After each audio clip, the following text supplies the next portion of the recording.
Hello beautiful soul! Welcome back to my channel. This is my channel. I'm from Japan, Kabayan.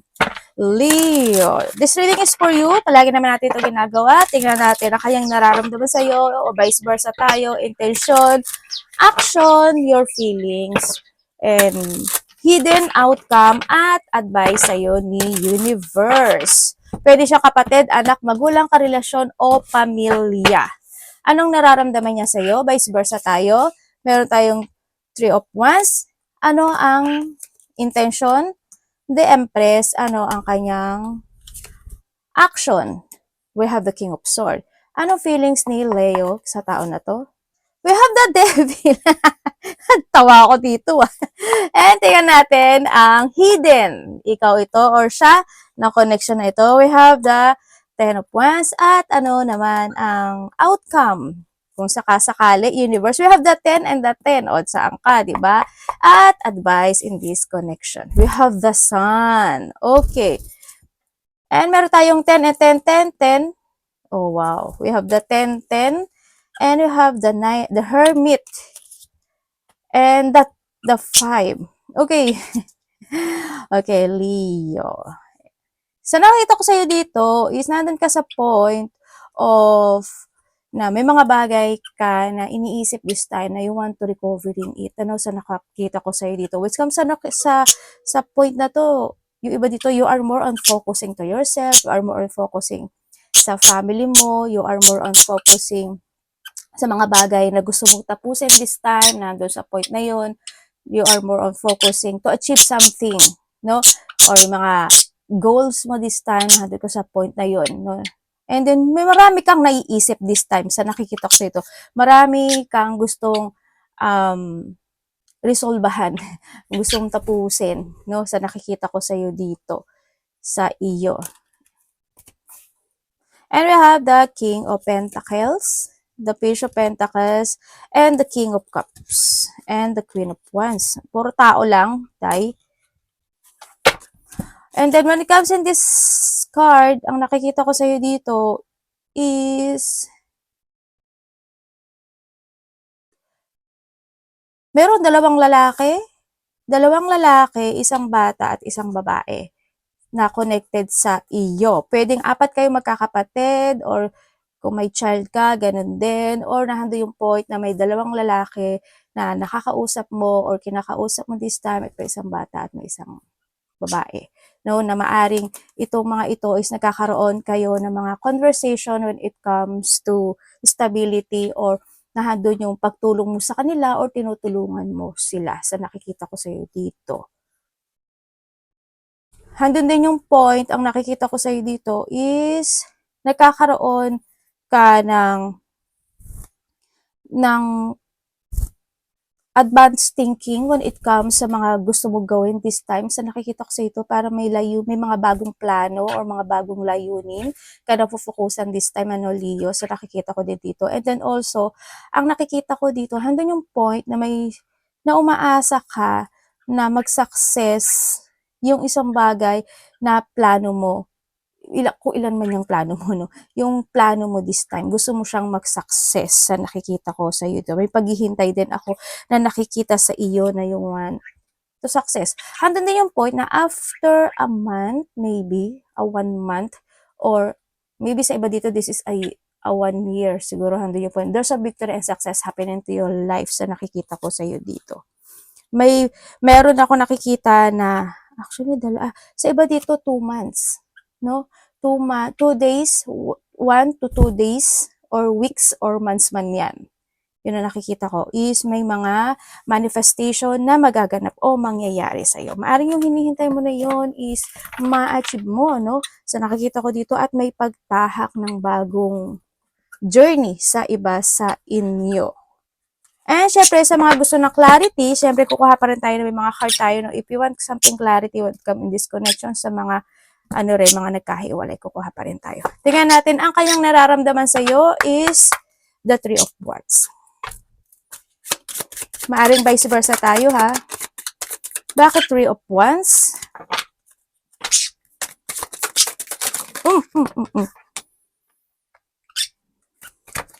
Okay. Ang nararamdaman niya sa iyo. Nararamdaman niya sa'yo, Leo, maybe you are LDR ba kayo or nahanding yung point na magkalayo kayo. Kung kayo is magkahiwalay nitong tao na ito, kung palagi kanya iniisip, they thinking of you, handa yung paghihintay, iniisip niya rin na you are more on focusing to your goal this time sa nakikita ko dito, pero palagi ka daw niya nasa isip.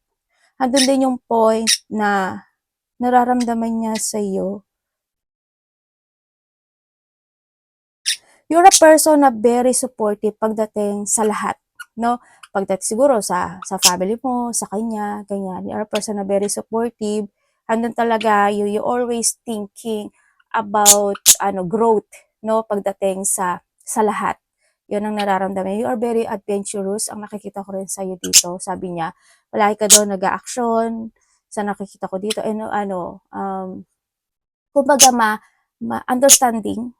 Yun. You're a person na very understanding daw when it comes sa lahat. Siguro sa kanya rin, yun ang nararamdaman niya sa iyo.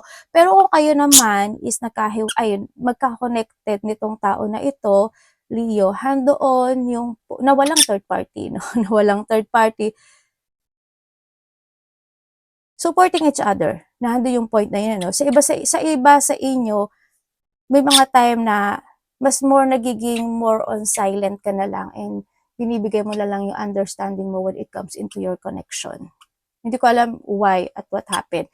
Pero nahando yung pagiging understanding at giving your all support pagdating sa kanya. Sa nakikita ko. At alam mo sa sarili mo na they always waiting pagdating sa iyo. No? Yun ang nararamdaman mo sa kanya.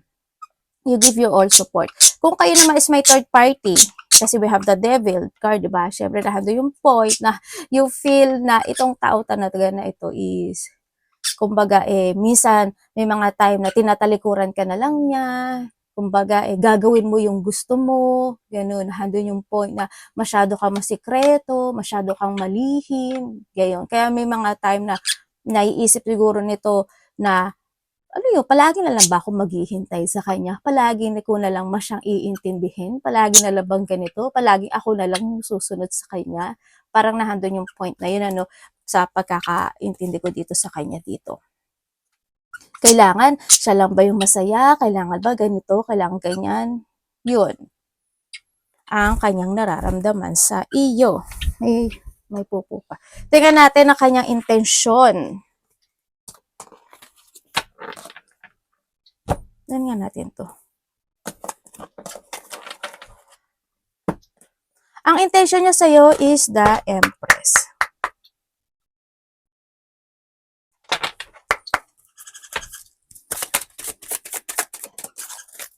Uy.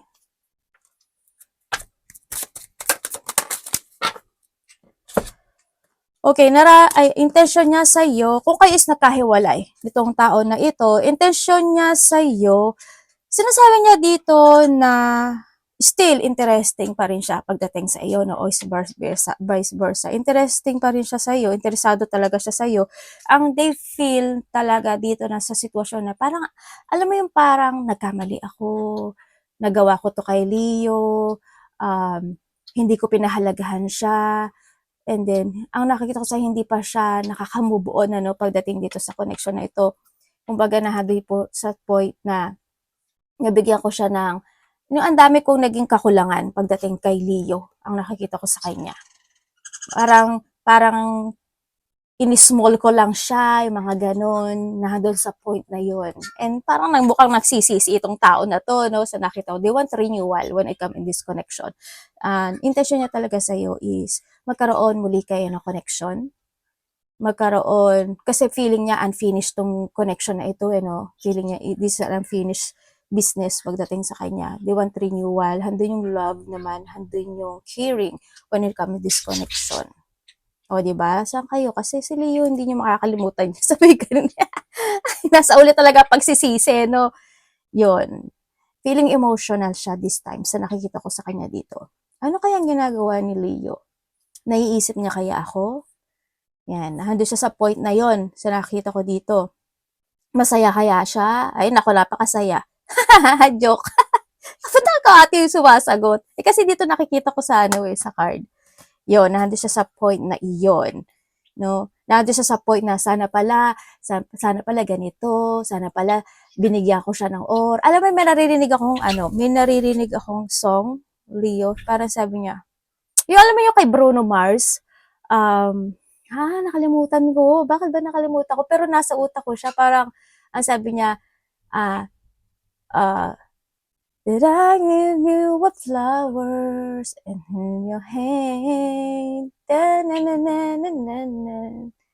Na-na-na-na. Alam niyo yun, yung katang yun.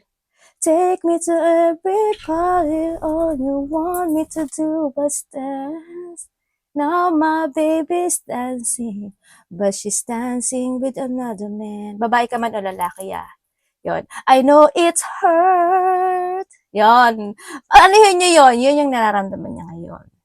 Di ba? Huli talaga ang Kung kayo naman is connected nito na walang third party connection, so nakikita ko sa'yo, Leo, na walang third party, intention niya sa'yo is, alam mo yung gusto niya ibigay yung mundo sa'yo. Gusto niya ibigay yung kompleto pagdating sa'yo. Yun yung intention niya. May mga plano siya. May mga naiisip siya na plano pagdating sa'yo, Leo. Hando yung plano. They love you, they caring you, and they want to protect you. Marami siya. Yun nga lang, ang hindi ko maintindihan sa kanya kasi, siguro, intention niya kasi minsan daw nagkakamali siya. Oo, minsan nagkakamali ako sa mga plano ko, minsan mali yung mga hakbang ko. Yun yung pinag-iisipan ko this time sa niya nito. Na hindi ko maibigay sa iyo yung mundo. Hindi ko maibigay sa iyo yung kompleto na para sa iyo. Yun, intention niya talaga sa ibigay niya lahat. Yun ang nakikita ko dito.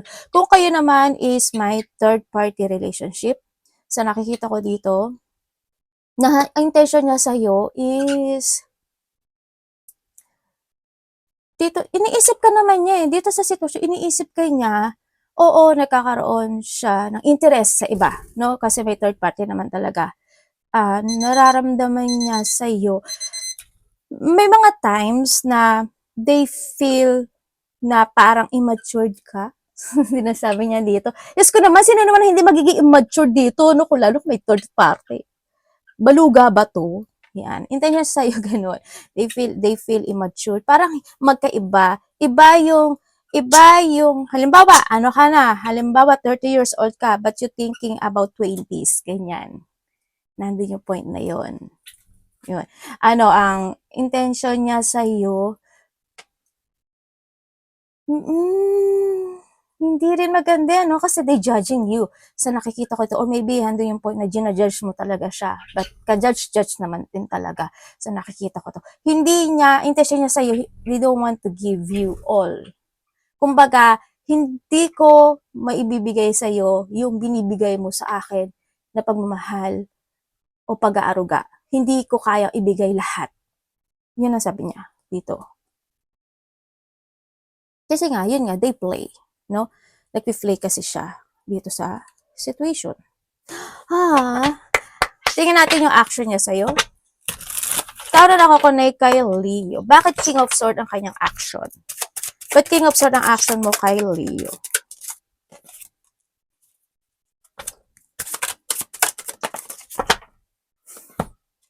Okay, ang action niya sa iyo, sa mga nagkahiwalay dyan, Leo, ang action niya sa iyo, they want to talk. Gusto kanya kausapin. Sa nakikita ko dito, action niya kasi is, gusto niyang, alam niya na nagbigay siya ng problema, struggle, problem, and nag-burden siya sa iyo no, pagdating dito sa sitwasyon.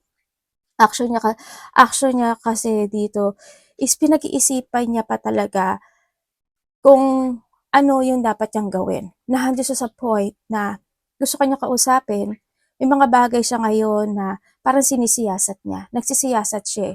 Nagkakaroon siya ng urong-sulong na movement, no? Na dun sa point na yon. Naghahanap siya ng katotohanan, ano dapat yung gawin, ano dapat ganyan, ganyan. Yung nakikita intention, action niya sa'yo kasi is hindi ko nakikita na they want to cut you forever sa nakikita ko dito. Hindi pa ganoon kasi pumapasok ka pa talaga sa isipan niya dito. Pero gusto kanya kausapin about sa nangyari.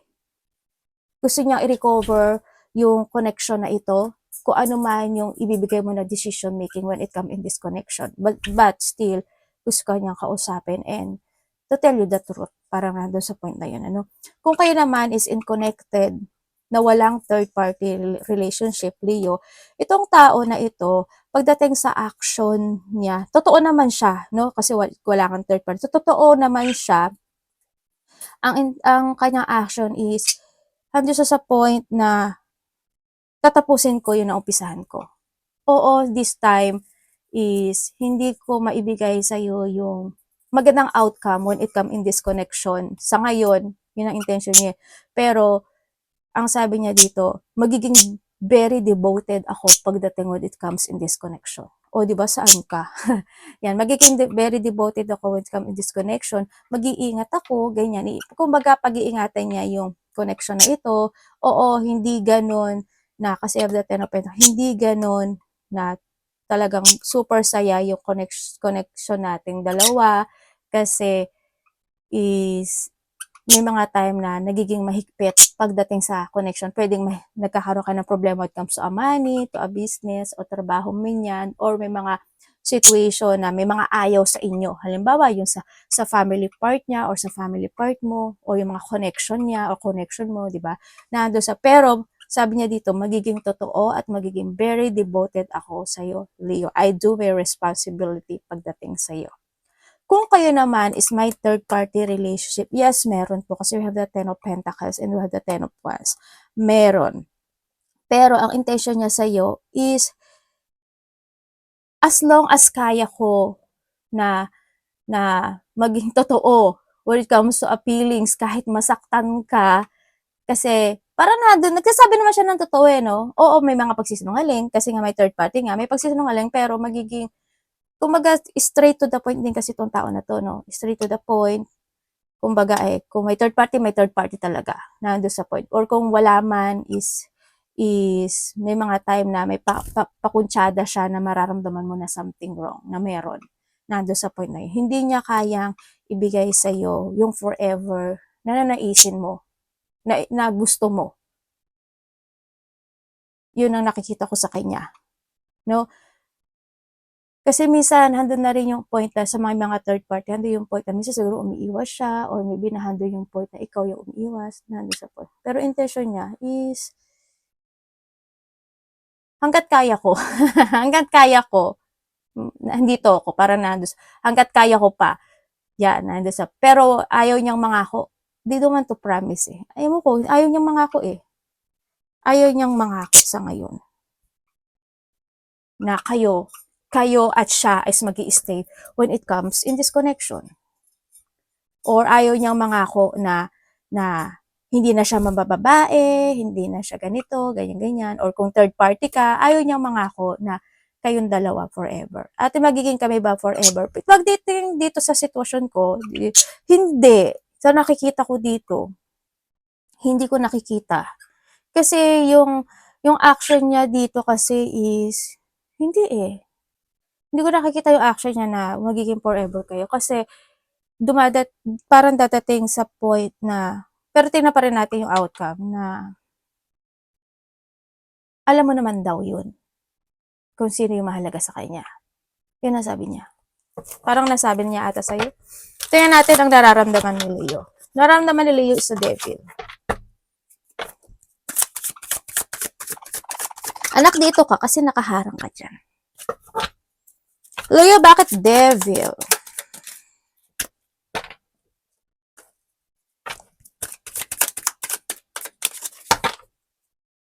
Okay, nararamdaman mo sa kanya. Kung kayo is separated, ditong tao na to, kung separated kayo ng tao na to, nararamdaman mo sa kanya, ay grabe, napakasinungaling, ginamit ka lang niya, wala kang trust sa kanya, pinagkatiwalaan mo siya, pero yun, nagtimpi ka sa kanya, oo, palagi siyang nagsisinungaling sa akin, nagtiis ako sa kanya, as in, naging mabait ka talaga sa kanya, no, sa nakita ko. Mabait naman siya, sabi, mabait naman siya, kaso lang, meron lang talaga siya mga toxic habit or mga pagsisinungaling niya talaga, ganun. Sa nakikita ko dito, parang, yun, manggagamit siya, sabi mo. Tsaka may mga time talaga na hindi nagiging compatible yung inyong energy, ano, pagdating sa'yo. Parang alam mo yung parang feeling mo, Diyos ko, na magic ata ako nitong tao na to. Talagang nalinglang niya ako na doon sa point na yan, ano. Nagkaroon din kasi kayo ng, ano, siguro nagkaroon talaga ng mga trust issue. Kasi nga, siguro nga, yun, sa mga nagkahiwalay dyan, naramdaman mo sa kanya gano'n. Napaka-toxic niya, ganyan, ganyan, ginamit niya ako. Hindi siya naging equal pagdating sa akin, ganyan. Nandun sa point na iyon. And then, wala na rin naman din tiwala. Naging makasarili at sakin kasi siya, no, sa nakita ko. Kung kayo naman is in relationship na walang third party connection. Oo, sometimes, no, ang nakikita ko dito, may mga time talaga na yung partner mo, may mga pagsisinungaling. No? Pwede na handing po na nagkaroon na mga, parang may mga time na hindi ka naniniwala sa kanya. Ganyan, may mga time na pwedeng nag-aaway kayo, pero nagpapasensya ka na lang sa kanya. May mga time na kasi may blockage, ano, when it comes to connection. Hindi ko alam why. Siguro, andun yung point na merong siyang situation sa buhay na hindi niya kayang bitiwan. Hindi ko alam in what way. Hindi ko alam kung ano yun, kung saan yun. May ganong sitwasyon, no?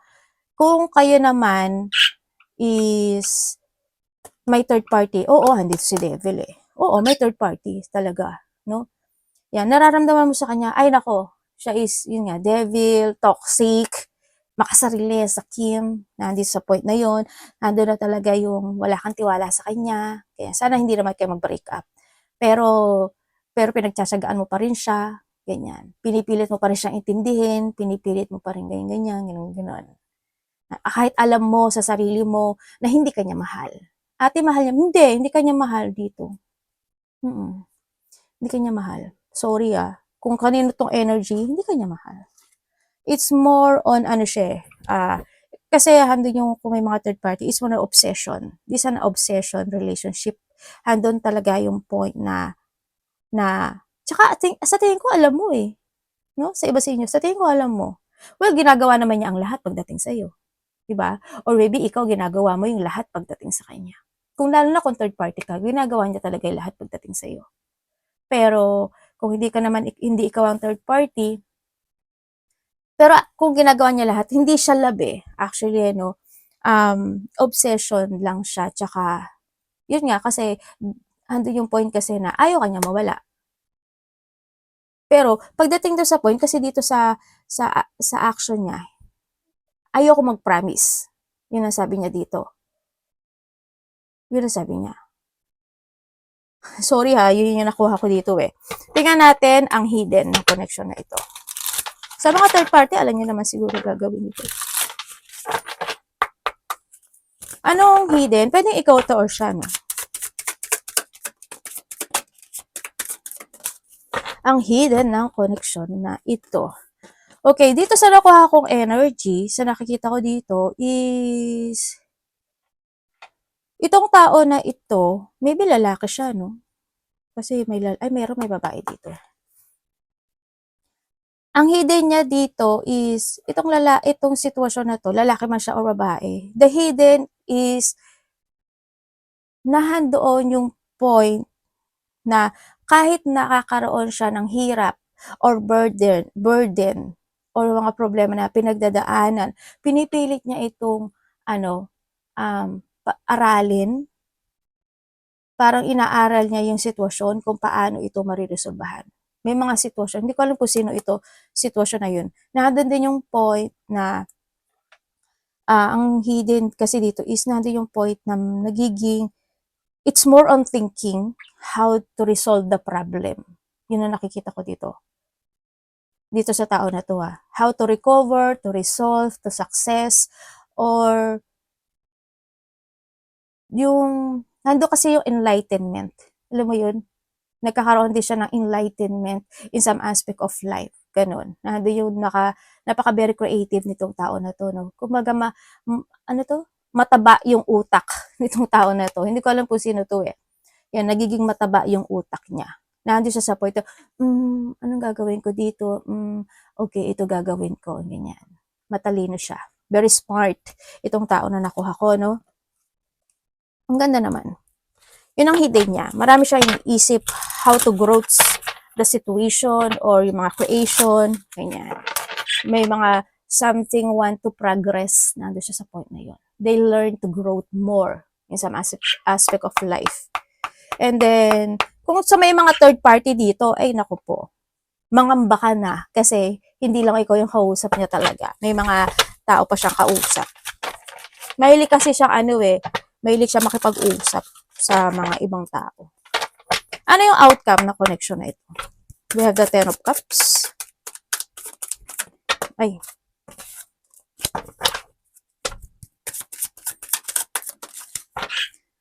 Okay, ang outcome ng connection na ito. Ang outcome nitong connection na ito, kung kayas nagkahiwalay nitong tao na to, they want to reveal again the Ten of Cups sa nakikita ko. Hindi yung pag-iisip na, hello, Leo! Yan. Ano bang ginagawa mo? Anong gagawin ko kaya? Anong gagawin ko to progress, to complete this connection again? Hando siya sa point na yon, harang hando sa point na tinatanaw ka niya. No? Meron na kaya si Leo? Ano kaya ginagawa ni Leo? Ganyan. Nandun siya sa point na nag-iisip siya ng tamang strategy. Maybe nandun sa point na yun. Nandun sa point na tinatanaw-tanaw ka niya or they spying you or they thinking of you talaga, no, sa nakikita ko dito. Outcome nito, pinag-iisipan niya maigi. Ganun. Nandun yung manifestation of, pagkababalikan muli or union, pagdating sa connection na to. Nagkakaroon siya ng thinking about strategy, how to complete this connection again. Or maybe this is you. Kung kayo naman is connected na wala namang talagang Ang outcome nito kasi we have the Ten of Cups, magiging maganda yung relationship nyo or connection nyo dito. Kasi why? Kasi nandun yung point na as long as isa sa inyo is mahaba talaga yung pasensya, no? Magiging maganda kasi we have the Ten of Cups. A happy family or happy relationship. O we have the Sun din kasi. Yun na nakikita ko dito. Kung eto naman is yung tao na nakakausap mo this time, thinking about you, about true connection. Yun na nakikita ko dito. Kaso nagkakaroon lang siya ng pag-a-analyze. Ganun. Parang nag-a-analyze siya ng mga bagay o sitwasyon pagdating sa connection na to. Magiging happy kayo yung outcome niya. Pero yung iba, pag-iisip kasi to, sa iba sa inyo, kung may makakausap kayo. Tingnan natin yung the Sun.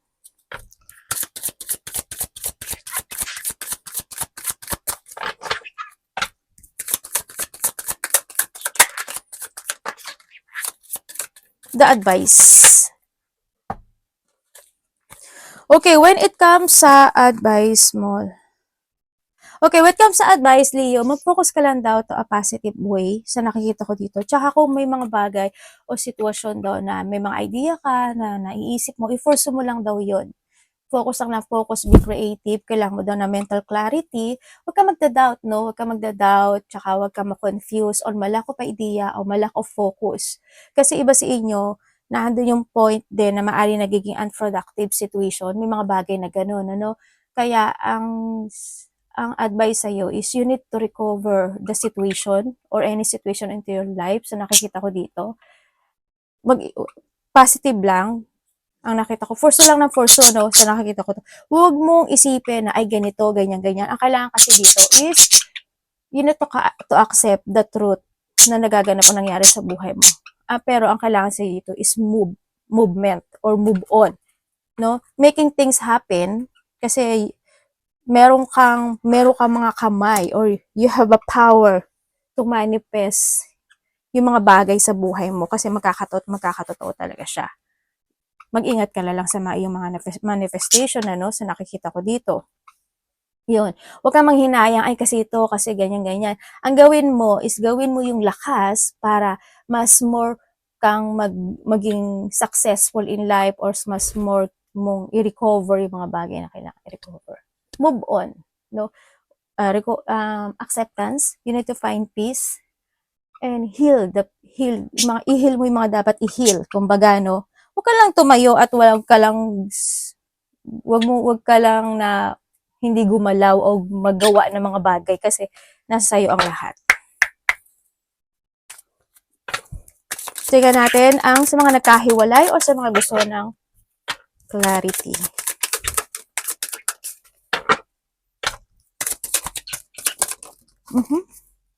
Meron tayong you lost me. Final straw, self-respect, and san ka sa mga nagkahiwalay dyan. Parang hindi nangihinayang yung iba, no? Yan.